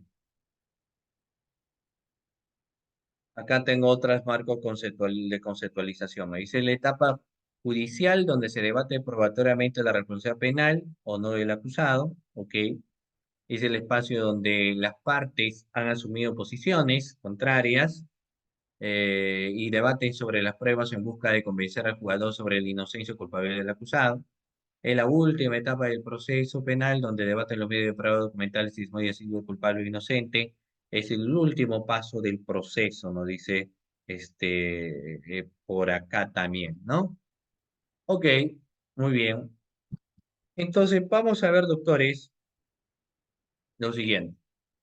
En las técnicas de litigación oral, y luego se pasa en un arte de la argumentación, nosotros podemos ver que en el desarrollo del juicio oral no siempre se va a argumentar, a pesar que algunos textos van señalando que el juicio oral va a venir a ser argumentativo, pero digamos, no es un argumentativo técnicamente al 100%, ¿no? O sea, no es una argumentación o un carácter de argumentación al 100%. Eso también, pues, doctores, resulta siendo algo bastante interesante que hay que tener en cuenta, ¿ya? Como les digo, no es una característica de argumentación de los casos al 100%. Ahora, ¿por qué? Porque vamos a ver algunos contextos, doctores, que a continuación les voy a señalar. Miren, vamos a ver. A ver, por ejemplo, el alegato de apertura no es argumentativo porque es el momento de presentar nuestra teoría del caso. No hay nada que argumentar, solamente es una esencia de presentación de nuestra teoría. A pesar que la teoría del caso sabemos que tiene que tener sus facciones de narración de hechos, tiene que tener la subsunción típica y los contextos probatorios, pero a pesar de todo ello, doctores, no es técnicamente un factor donde podemos señalar tópicos de una adecuada argumentación. No lo es, ¿no? Digamos que existen otras esencias. En el caso de otros factores, que acá lo vamos a señalar también, a ver, miren, doctores, que esas premisas de narración de hechos, porque son premisas de narración de hechos precedentes, concomitantes y posteriores, luego ingresa un contexto de subsunción del tipo penal. Y los contextos de subsunción del tipo penal resultan siendo, pues, doctores, súbitamente interesantes. Y que desde luego que sí, debemos tener en cuenta algunos fundamentos básicos. Luego de ello, de lo que se ha señalado aquí, vamos a ver también, doctores, otros factores elementales. De que después de haber hecho la presentación de nuestra teoría del caso, ingresarán lo que es los exámenes directos, donde técnicamente no hay una argumentación, el contraexamen tampoco, pero en la presentación de la prueba material, técnicamente ahí sí se desarrolla los enfoques de una argumentación, ¿no? ¿Por qué? Porque si me vas a presentar un documento, no es simplemente el hecho de presentar el documento y sí, ¿no? Sino que en dicho documento que vas a presentar, tendrías que especificar por qué el documento es pertinente, por qué el documento es conducente o por qué el documento termina siendo útil finalmente. Entonces tendría que señalar factores de pertinencia, factores de conducencia, y factores obviamente de utilidad, ¿no? Todo ello se tendría que señalar. Y lo mismo, cuando vas a llevar una pericia, en el contexto de la pericia también se tendría que argumentar los contextos de la pericia, ¿no? La importancia de la pericia, el objeto pericial, las conclusiones de la pericia. Entonces, todo ello tendría que también argumentarse. También podríamos realizar una argumentación en contra de lo que la otra parte presentó en sus medios probatorios, porque quizás dichos medios probatorios no sean pertinentes, no sean conducentes o tal vez no sean útiles. Entonces, en ese caso también va a tener que refutarse, ¿no? Vamos a tener que oponernos, vamos a tener que argumentar, pero a nuestro favor, ¿ya? Eso va a ser el cliché de la argumentación ahí. ¿Ok? Muy bien, doctores. La teoría del caso, como hemos señalado, que es uno de los ejes también importantes de una adecuada argumentación, va a cumplir básicamente algunos contextos primordiales. Por ejemplo, ¿cuál es la importancia? Lo vamos a ver acá a continuación. Moreno-Holman, cuando se habla de la argumentación, establece que la argumentación debe cumplir con algunos lineamientos básicos, ¿ya? Estos lineamientos básicos señalan que la teoría del caso tiene que ser única, debe ser simple, creíble y autosuficiente. ¿Ok? Reitero nuevamente, sobre los cimientos de la teoría del caso dicen que tiene que ser única, tiene que ser simple, tiene que ser creíble y tiene que ser, aparte de autores de todo ello, autosuficiente la teoría del caso que vamos a tener a bien de presentar. ¿Estamos? ¿Sí? Estamos. Al decirnos que es única, obviamente se hace mención de que no podemos tener varias teorías del caso. Cuando uno tiene porque puede creer que al tener varias teorías del caso reforzamos más bien nuestra idea. Es todo lo contrario, ¿no? Vamos más bien complicando. O sea, una sola teoría del caso es la que en esencia, doctores, vendrá a ser suficiente. ¿Ok? Reitero, una sola teoría del caso es la que finalmente, doctores, es la que sí va a tener el auge de suficiencia, y ese es un punto, como les he señalado, bastante interesante que debemos tener en cuenta. La suficiencia de lo que viene a ser, pues, doctores, nuestras teorías del caso, lo única, simple, creíble y lo que es autosuficiente. En el caso del desarrollo ya del juicio, ¿no? O en el tema de la autosuficiencia, ingresa también la argumentación que van a tener los sujetos procesales. O sea, cómo a través de tu correcta argumentación que tú tienes que tener, vas a tener que finalmente hacer creer al juez sobre la posición que tú tienes de tu teoría del caso. Y como les digo, esos son factores elementales que desde luego que sí hay que tener porque discutirlo casi siempre, ¿no? Casi siempre digo porque tampoco es una regla, digamos, universal. Vamos a ver entonces en la posición acusada y conclusión anticipada del juicio, apertura del juicio, posición de las partes, apertura del juicio y posición de las partes. Bueno, el alegato de apertura, como nosotros conocemos, es el momento de la presentación de nuestra teoría del caso. Digamos que técnicamente el juez ingresa en blanco porque el juez no sabe en esencia sobre lo que le vamos a hablar, ingresa en hoja en blanco, ¿ok? Como les señalo, y ahí nosotros tenemos que ingresar información. ¿Información de qué? Información, pues, doctores, de nuestra teoría del caso, ¿no? Tenemos que ingresar información de nuestra teoría del caso, estimados doctores. ¿Estamos? Sí. Esta información que nosotros introduzcamos va a tener que ser evaluada, obviamente por el justiciable, y para ello existe una serie de recomendaciones. A diferencia de lo que hemos estado hablando, el alegato de apertura no es argumentativo. ¿Quién de la clase me podría decir, doctores, por qué el alegato de apertura no es argumentativo? A ver, ¿alguno de ustedes que quiera señalarme por qué el alegato de apertura no es argumentativo? A ver,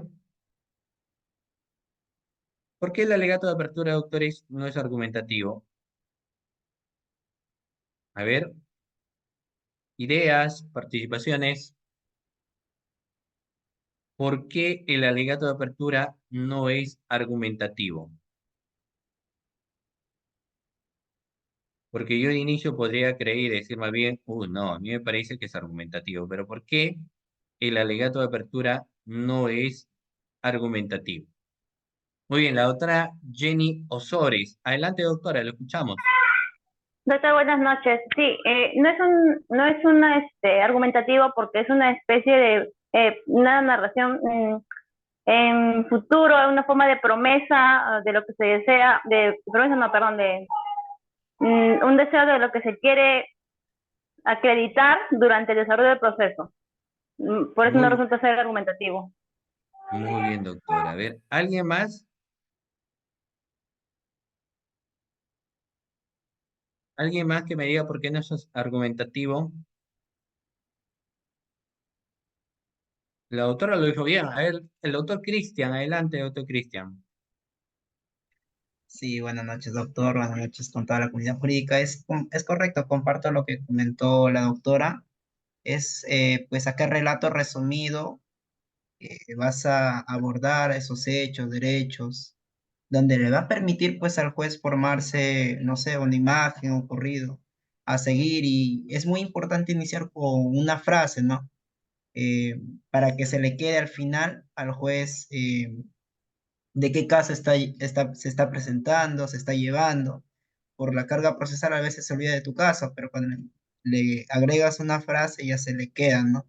Y es pues la primera oportunidad que tienen las partes, ya sea fiscal, querella o defensa, de presentar su caso. Y ya los jueces van a decidir durante el proceso si absuelve o declara fundado.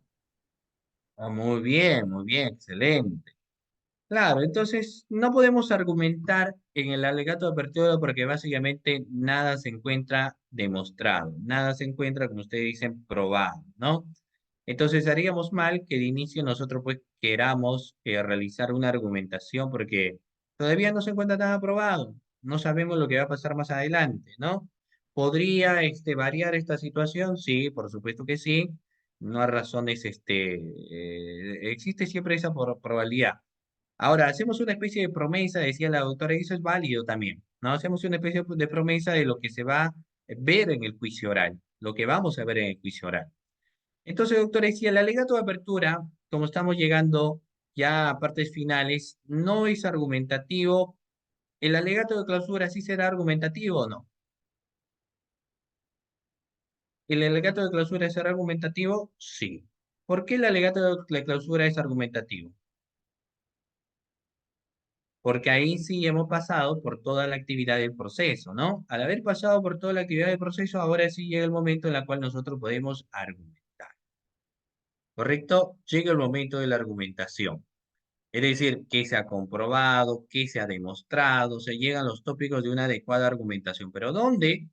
En el alegato, doctores, de clausura, es donde sí efectivamente una persona, ahí sí, es donde puede argumentar, ¿no? El alegato de clausura, ¿sí? Antes de eso, no, porque como ustedes lo han señalado, no se encuentra nada demostrado, no se encuentra nada probado. Entonces, si no se encuentra así, pues no hay nada que argumentar, ¿sí? Muy bien, doctores. A ver, muy bien. Ok. Doctores, entonces nuevamente le dejo el número de WhatsApp, que es el 997-588013, ya llegando a la parte final para el caso de las PPTs acá y el juicio oral. Y bueno, vamos a tener una clase también el día domingo. De esta manera estamos concluyendo la sesión de clase el día de hoy, agradeciendo en primer lugar pues a CEFOCAP por la cordial invitación a mi persona y a cada uno de ustedes también doctores que han estado presentes en esta sesión de clase el día de hoy. ¿De acuerdo? Muy bien. Un abrazo entonces a cada uno de ustedes. Cuídense muchísimo y Dios mediante pues espero verlos en una próxima oportunidad. Muy buenas noches. Muchas gracias, doctor. Esperamos contar con usted en algún próximo evento. Tenga muy buenas noches.